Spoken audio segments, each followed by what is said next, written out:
नमस्कार प्रिय दोस्तों, एक बार पुनः स्वागत है आप सभी का। प्रिय मित्रों, आज आप इस कहानी में जानेंगे कि स्त्रियां किस श्राप के कारण गैर पुरुषों के साथ शारीरिक संबंध बनाती हैं और वो अपनी काम वासना पर काबू क्यों नहीं कर पाती हैं। आखिर ये स्त्रियां किस श्राप के कारण ये सब करती है। मित्रों, इसके बारे में आज हम सभी इस कहानी के माध्यम से जानेंगे। मित्रों, आज की हमारी कहानी बहुत ही ज्ञानवर्धक और रोचक होने वाली है, इसलिए आप सभी दर्शकों से मैं ये निवेदन करता हूं कि वीडियो को पूरी व अंत तक अवश्य देखें। तो आइए देखते हैं कि स्त्रियों के अंदर किस श्राप के कारण काम वासना की भूख जागृत हुई थी और किस श्राप के कारण देवराज इंद्र के शरीर पर हजारों यूनियां बन गई थी। मित्रों, प्राचीन काल की बात है।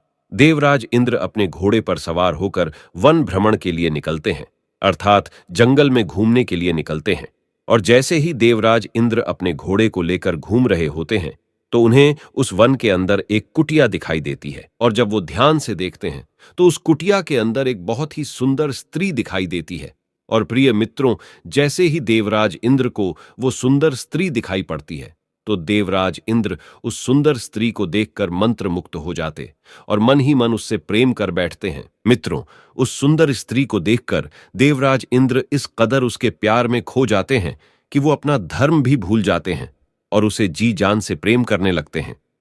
प्रिय मित्रों, उस समय देवराज इंद्र को यह पता नहीं था कि जिस स्त्री से वह प्रेम कर रहे हैं वो स्त्री तो महान तेजस्वी गौतम आर्षि की पत्नी है। प्रिय मित्रों, उस दिन तो देवराज इंद्र गौतम आर्षि की पत्नी को दूर से ही देखकर चले जाते हैं, परंतु इंद्रलोक में पहुंचने के बाद देवराज इंद्र का मन बेचैन हो जाता है और हर समय उसी स्त्री के बारे में सोचने लगते हैं जिसको उन्होंने उस जंगल में देखा था। मित्रों, जैसे तैसे करके देवराज इंद्र वो रात्रि तो काट लेते हैं, लेकिन सुबह होते ही फिर से अपने घोड़े पर सवार होकर उसी जंगल की ओर निकल पड़ते हैं और चलते चलते उसी कुटिया के पास पहुंच जाते हैं जहां वो एक दिन पहले आए थे। और उस कुटिया के पास पहुंचकर गौतम आर्षि की पत्नी अहिल्या को जी भरकर निहारने लगते हैं।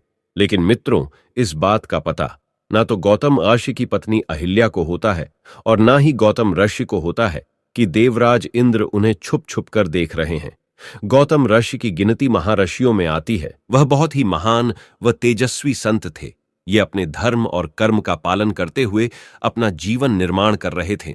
वो प्रतिदिन ब्रह्म मुहूर्त में उठते और प्रतिदिन गंगा स्नान के लिए जाया करते थे और उसके बाद भगवान की भक्ति में लीन हो जाया करते थे। मित्रों, देवराज इंद्र ने ये सारी गतिविधियां छुप छुप कर देख ली थी, इसलिए उन्होंने इसी बात का लाभ उठाया था। प्रिय मित्रों, अब तो देवराज इंद्र गौतम ऋषि की पत्नी अहिल्या के प्यार में इस कदर दीवाने हो गए थे कि उनका मन इंद्रलोक में बिल्कुल भी नहीं लगता था। अब तो वो प्रतिदिन उस कुटिया के आसपास आते और छुप छुप कर गौतम ऋषि की पत्नी अहिल्या को निहारते और वो अपने मन में विचार करने लगे कि आखिर इस स्त्री को मैं किस प्रकार प्राप्त करूं जो कि मैं इसके साथ शारीरिक संबंध बना सकूं। और एक बार देवराज इंद्र अहिल्या से मिलने की चाह लिए चंद्रमा के पास पहुंचते हैं और चंद्रमा से कहते हैं कि हे चंद्रमा, आप हमारी मदद करो।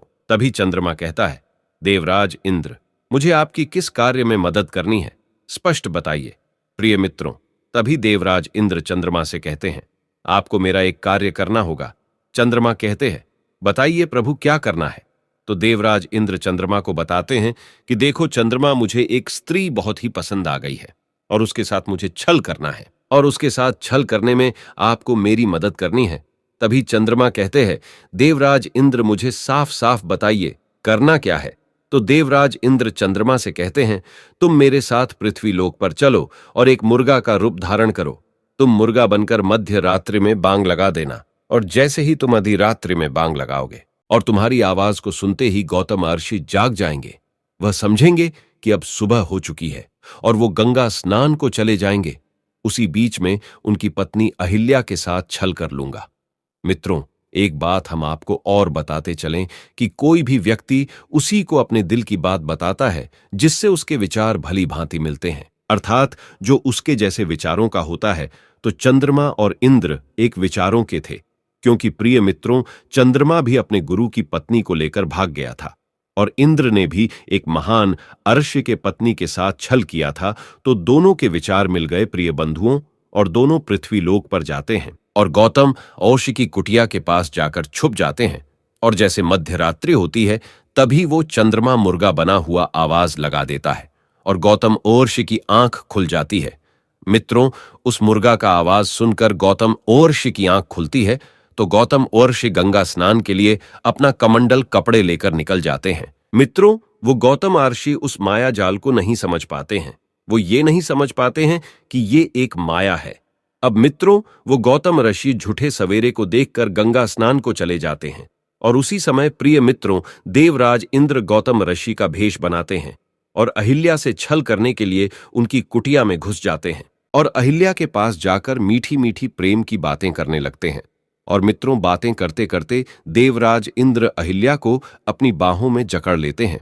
और मित्रों, उधर क्या होता है, जब गौतम आर्षि गंगा किनारे गंगा स्नान को पहुंचते हैं तो उस समय ना तो उन्हें किसी पशु पक्षी व अन्य जीव की आवाज सुनाई देती है और ना ही कोई गंगा स्नान करते हुए दिखाई देता है, अर्थात उन्हें किसी भी प्रकार की कोई भी हलचल दिखाई नहीं देती है।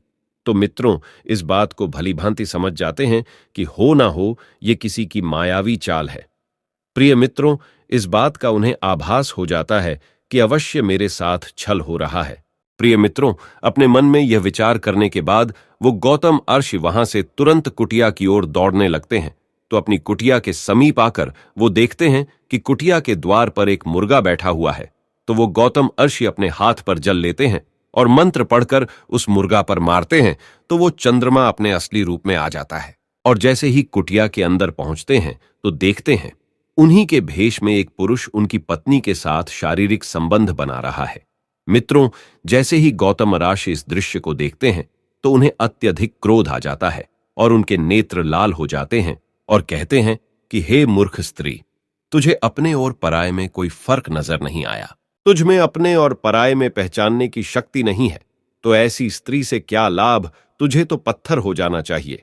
और वो अपनी पत्नी को पत्थर होने का श्राप दे देते हैं और उसके बाद वे और भी अधिक क्रोधित हो जाते हैं और इंद्र को काम वासना का भूखा समझकर इंद्र को श्राप देते हुए कहते हैं, हे देवराज इंद्र, तुम्हारे अंदर काम वासना की शक्ति बहुत अधिक है और तुम हर स्त्री पर आसक्त हो जाते हो। इसलिए मैं तुम्हें श्राप देता हूं कि तुम्हारे शरीर पर हजारों युनियां बन जाएंगे। मित्रों, जैसे ही ये श्राप गौतम ऋषि इंद्रदेव को देते हैं तो प्रिय मित्रों उसी समय देवराज इंद्र के शरीर पर हजारों युनियां बन जाती है। मित्रों, ये सबको देखकर देवराज इंद्र गौतम आर्षि के चरणों में गिरकर क्षमा याचना करने लगते हैं और अपने द्वारा किए गए पाप की क्षमा मांगने लगते हैं। मित्रों, इंद्र के बार बार विनती करने के बाद गौतम आर्षि इंद्र से कहते हैं कि हे इंद्र, मैं अपने श्राप को वापस तो नहीं ले सकता और ना ही मेरे मुख से निकला हुआ श्राप झूठा हो सकता है, लेकिन मैं उसमें बदलाव अवश्य कर सकता हूं। इसलिए हे देवराज इंद्र, जो तुम्हारे शरीर पर हजारों युनियां बन गई है, ये युनियां आंखों में परिवर्तित हो जाएंगी। इनके जगहों पर हजारों आंखें बन जाएंगे।